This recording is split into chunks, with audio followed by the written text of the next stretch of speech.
Hello there. I'm Bucky Knickknack, and this is my apprentice, Joe Jr. Joe, say hello to everyone. Thank you, Joe. I was just talking to him. I was reminiscing. Joe was gifted to me by my friend Caitlin. So, shout out to Caitlin if you see this. Shout out to Joe. Joe Jr. Joe Sr. I mean, we don't talk about him anymore. It's fine, though. It's fine. We'll all be okay in the end, right? Because time keeps moving forward. Time heals all wounds. And even if it doesn't exactly heal the wound, it can at least give you more distance to look back and really process what happened. So, in the case of Joe Jr. and his father, Joe Sr., which we do not talk about Joe Sr., but I'm talking about him today, we move on. We gain perspective. We gain new insights. We grow around our grief. So that's just a little mini lesson for you. Oh, yes, and I had a gift for you today. It's Bob. Yes, she is a poodle. Because who says that women can't be named Bob? I think that that's baloney. So here's Bob. Yeah, she's made out of balloons. She's a real dog. So treat her well. Do all the things that you would with a real dog. I don't know, I'm a cat person, personally. So,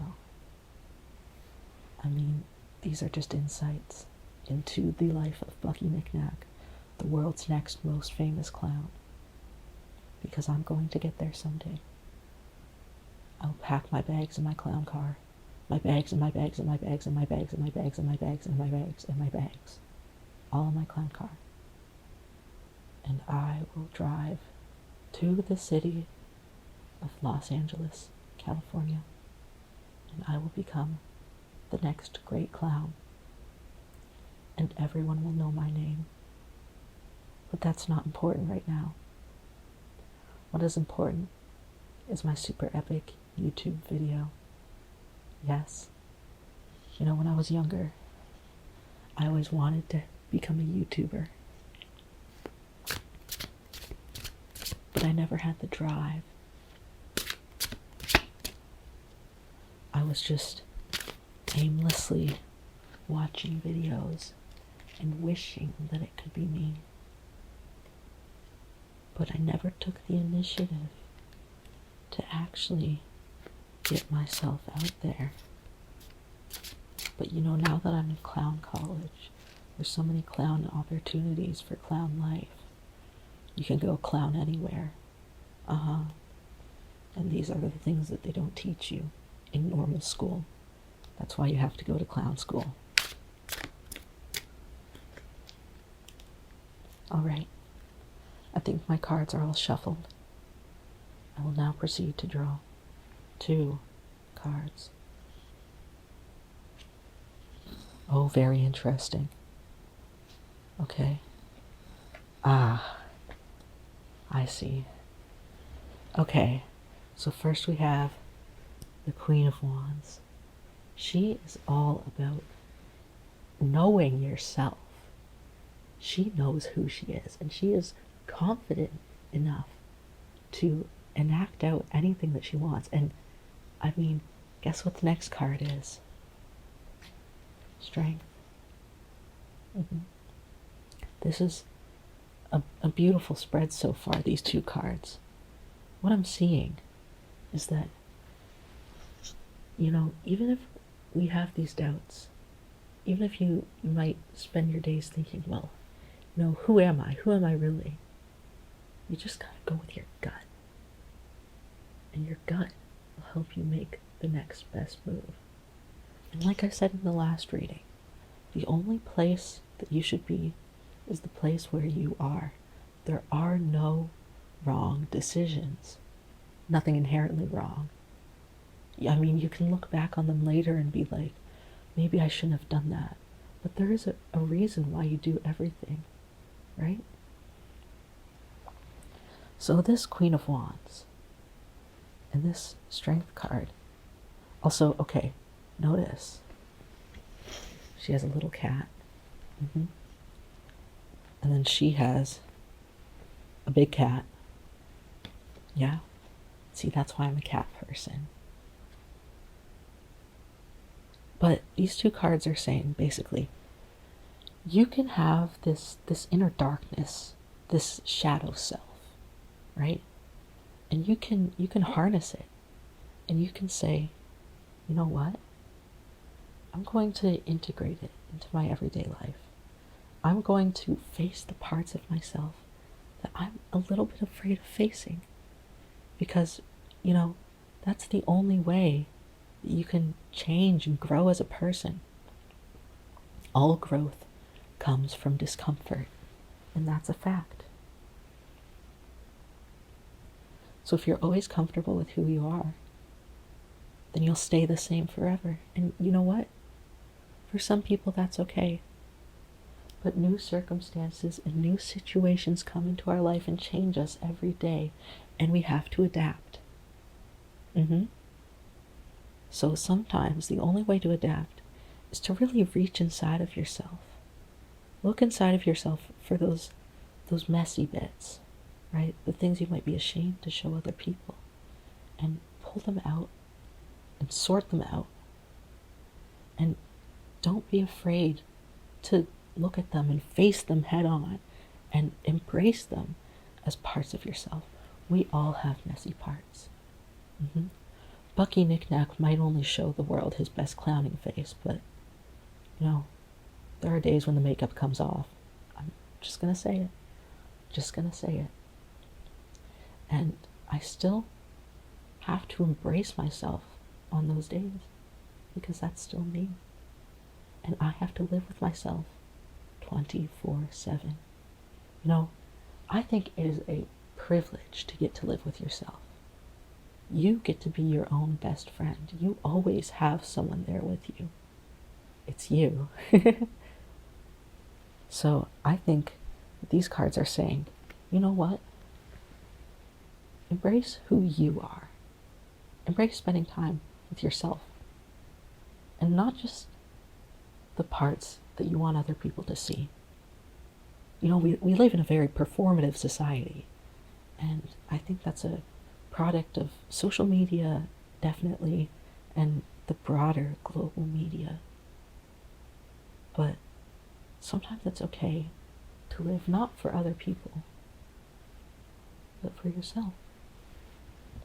I think that's really evident here in the Strength card. See how she's closing the lion's mouth? She says, you know what?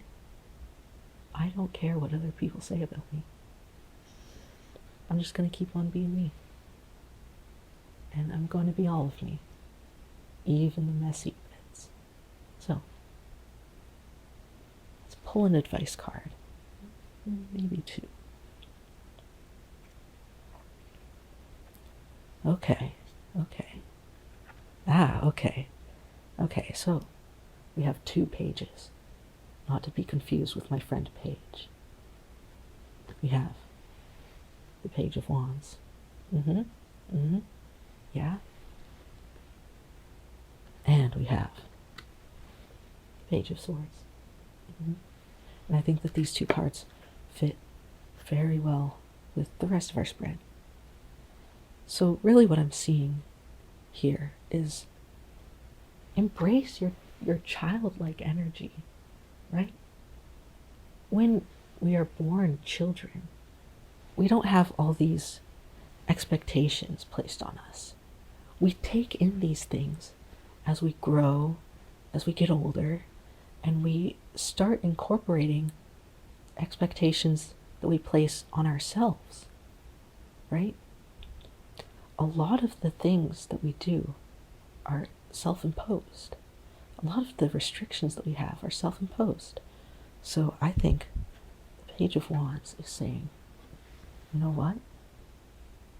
It's okay to examine who you really want to be and who you really are at the heart of it.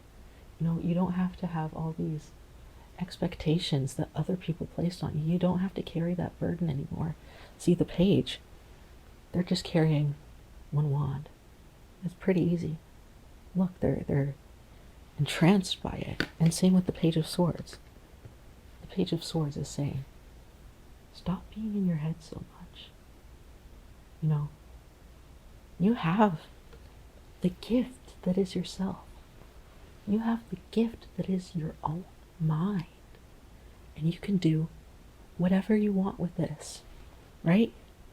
You don't have to be that or be this just because someone on social media tells you you have to, or someone on the news, or you open the magazine and all the celebrities look like this, or they do this, or they follow this kind of lifestyle. You don't have to do any of that. That is other people's insecurities, quite frankly, being placed onto you. You don't have to absorb any of that. It's okay to go through life and just live life as the beautiful, complex, messy person you are.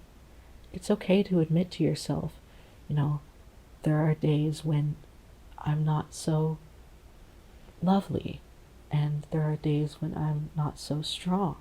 It's okay to have those days. Part of this strength, right, is admitting to yourself that it's okay. And part of the strength is forgiveness.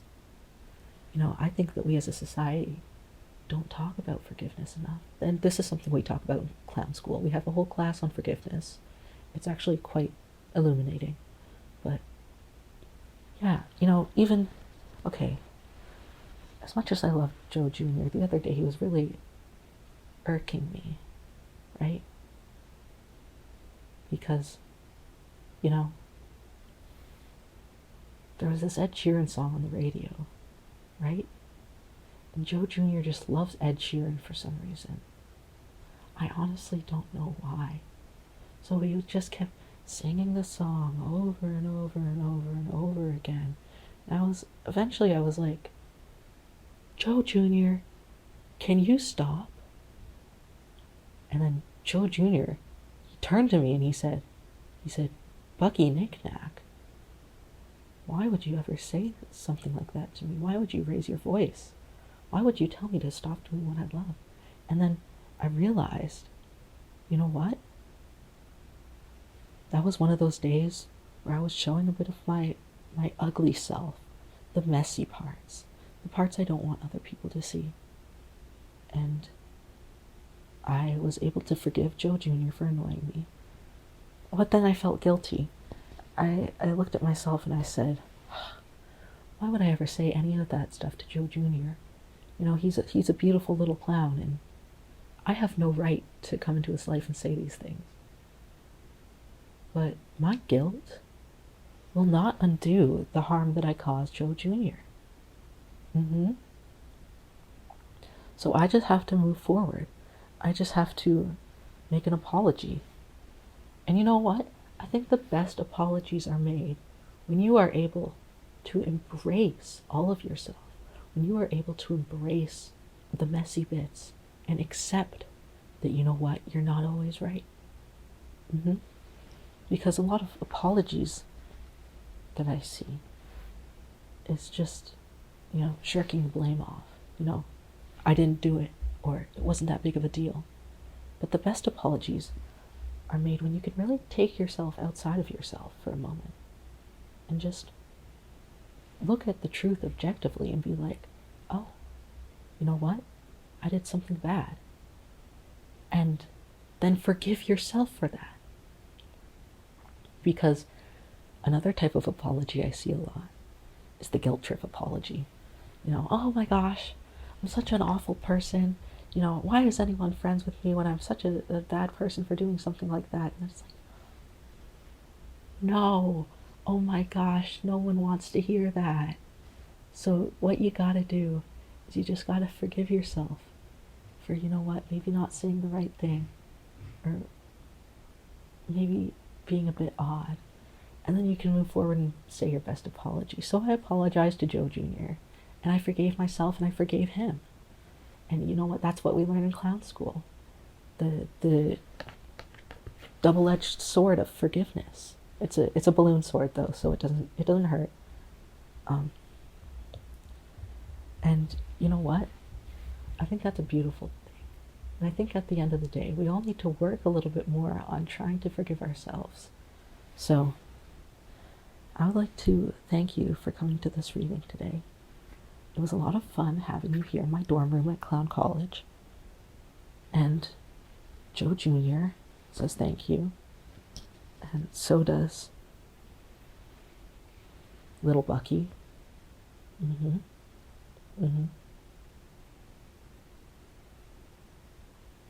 Very beautiful, very, very intelligent little thing.